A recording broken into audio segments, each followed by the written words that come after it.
police is slowly eliminating people.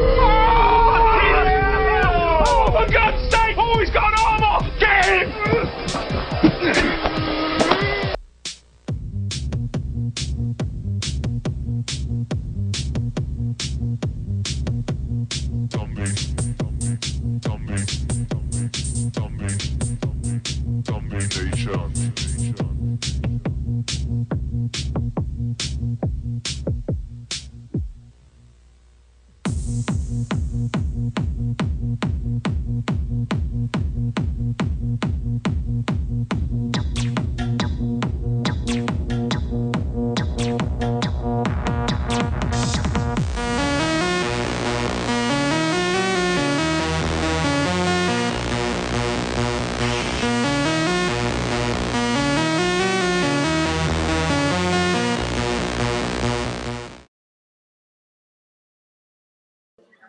Zombies, the undead, shambling corpses devoid of thought or reason.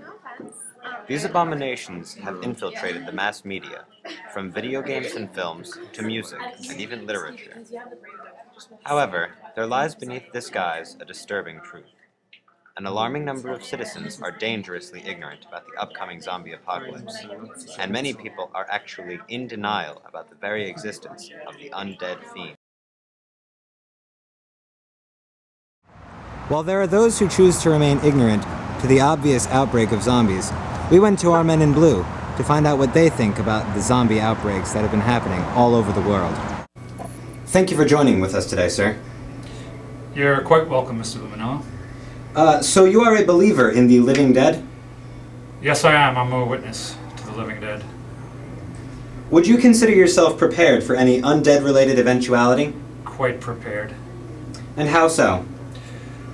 Well, aside from our knowledge and expertise and skills and weaponry, our ability to outsmart the Walking Dead. You say you have weapons. What kind of weapons would those be? We've got AKs. We've got 12-gauge Remingtons. We've got Colt 45s. We've got Bowie knives. We got, you name it, we got it. What would you say is the most effective weapon against the Walking Dead? Like I said before, knowledge. A little knowledge is dangerous. Have you ever heard that? I have. Well, just think about that. The less you know about your enemy, the worse off you are. Is there anything you would like to tell the general public? Be scared. Thank you very much for your time. You're welcome. Despite the evidence, even men of science remain ignorant to the danger that they live with every day.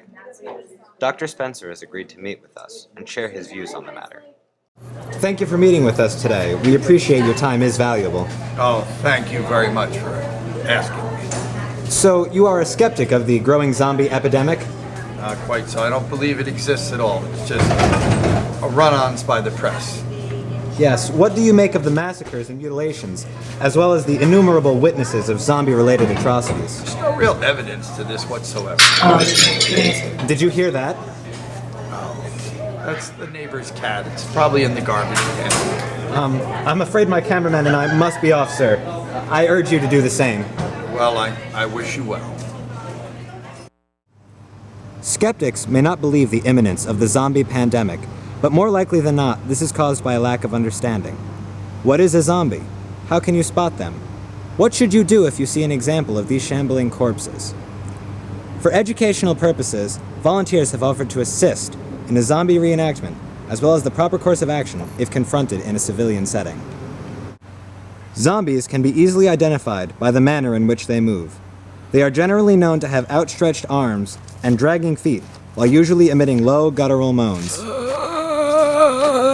Their movements are lethargic, unless they spot possible prey, in which case they use their body weight to lunge forward at surprising speed. This opportunity cannot be afforded to them. What should you do if you encounter a zombie? The optimal course of action is to flee and alert the proper authorities. Survival is the goal, not heroics. However, what should you do if escape is not an option? Sometimes there is no other possibility than to fight. The only way to destroy a zombie is to remove the head or destroy the brain. The following reenactment is graphic. and may be disturbing to some viewers. Please remember that this is a professional recreation. There is no danger to our volunteers.